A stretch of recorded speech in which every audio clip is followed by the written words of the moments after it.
Assalamualaikum warahmatullahi wabarakatuh. Kembali lagi di zona ziarah makam wali bersama Majelis Taklim Al-Hidayah Jakarta Utara. Kali ini zona ziarah makam wali edisi Wali Songo. Edisi ziarah makam Wali Songo edisi pertama dalam makam Sunan Gunung Jati Cirebon, Jawa Barat.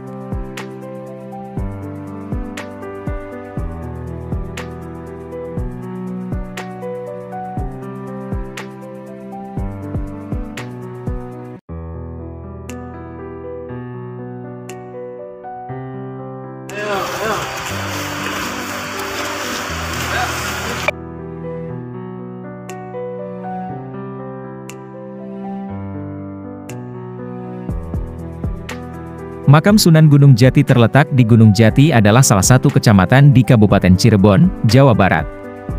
Awalnya bernama Kecamatan Cirebon Utara, dan berubah menjadi Kecamatan Gunung Jati pada tahun 2006. Perubahan nama tersebut sebagai ciri adanya situs makam Sunan Gunung Jati yang merupakan salah satu dari Wali Songo, tepatnya di Desa Astana. Kecamatan ini berbatasan langsung dengan kota Cirebon.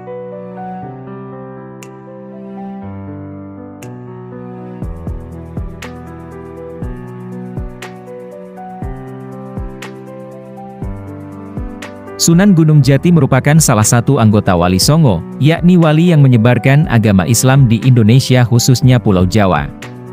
Beliau memiliki nama asli Syarif Hidayatullah atau dalam bahasa Arab disebut dengan Sayyid Al-Kamil.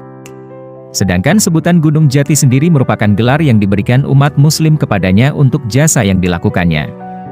Syekh Syarif Hidayatullah yang dilahirkan tahun 1448 Masehi. Ayahanda Syekh Syarif Hidayatullah adalah Syarif Abdullah, seorang dari Mesir keturunan ke-23 Rasulullah Shallallahu Alaihi Wasallam, bergelar Sultan Maulana Muhammad. Ibunda Syekh Syarif Hidayatullah adalah Nyai Rara Santang dan setelah masuk Islam berganti nama menjadi Syarifah Mudaim adalah putri Prabu Siliwangi dari Kerajaan Pajajaran.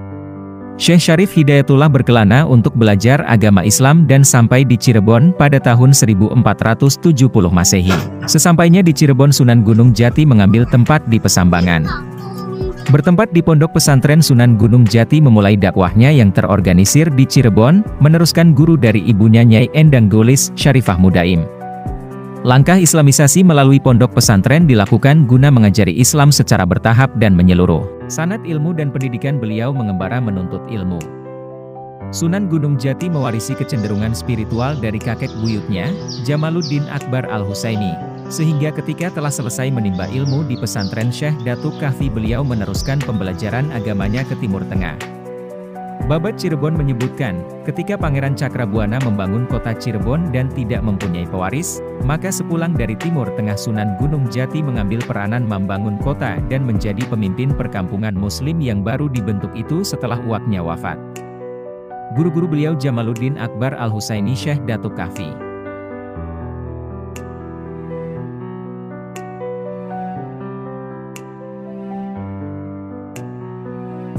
Salah satu karomah beliau adalah merubah pohon menjadi emas. Peristiwa ini terjadi ketika Sunan Gunung Jati hendak pergi menunaikan ibadah haji ke Mekah. Beliau dibekali uang oleh ibunya sejumlah 100 dirham. Di tengah perjalanan beliau dihadang oleh kawanan perampok. Namun beliau dengan tersenyum menyerahkan uangnya yang berjumlah 100 dirham tadi. Sang perampok masih tidak percaya kalau beliau hanya memiliki uang itu. Mereka masih memaksa untuk mendapatkan uang lagi dari Syarif Hidayatullah. Melihat kejadian ini, Sunan Gunung Jati malah tersenyum dan menunjuk pohon di dekatnya seraya berkata, "Silahkan, ini ada satu lagi sebuah pohon yang terbuat dari emas, silahkan bagi-bagikan ke semua kawan-kawanmu." Ternyata pohon yang ditunjuk oleh Sunan Gunung Jati berubah menjadi emas. Melihat hal ini, para perampok menjadi tersadar bahwa yang dihadapinya bukan orang biasa. Dan akhirnya malah para perampok tersebut menjadi murid Sunan Gunung Jati dan memeluk agama Islam.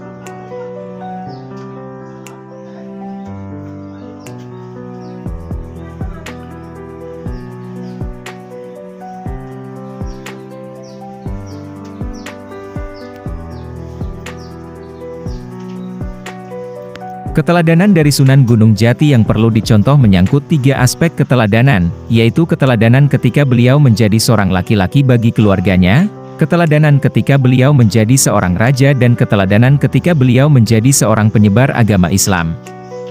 Keteladanan Sunan Gunung Jati yang perlu dicontoh ketika beliau menjadi seorang laki-laki bagi keluarganya adalah sikap dan sifatnya yang begitu menghormati kedua orang tuanya. Sunan Gunung Jati sejak kecil dikenal sebagai sosok penurut, beliau pun sangat disayangi ibunya.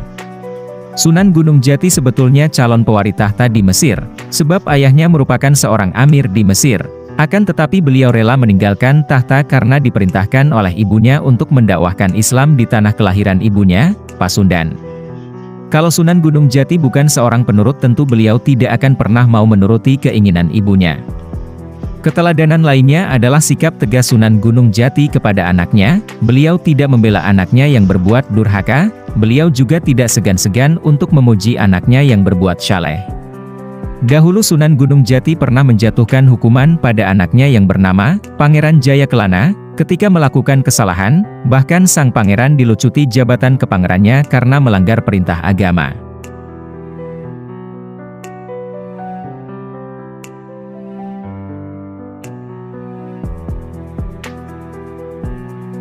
Demikianlah zona ziarah makam wali edisi makam Sunan Gunung Jati. Nantikan update terbaru perjalanan ziarah Wali Songo Majelis Ta'lim Al-Hidayah Jakarta Utara di tempat selanjutnya. Terima kasih. Wassalamualaikum warahmatullahi wabarakatuh.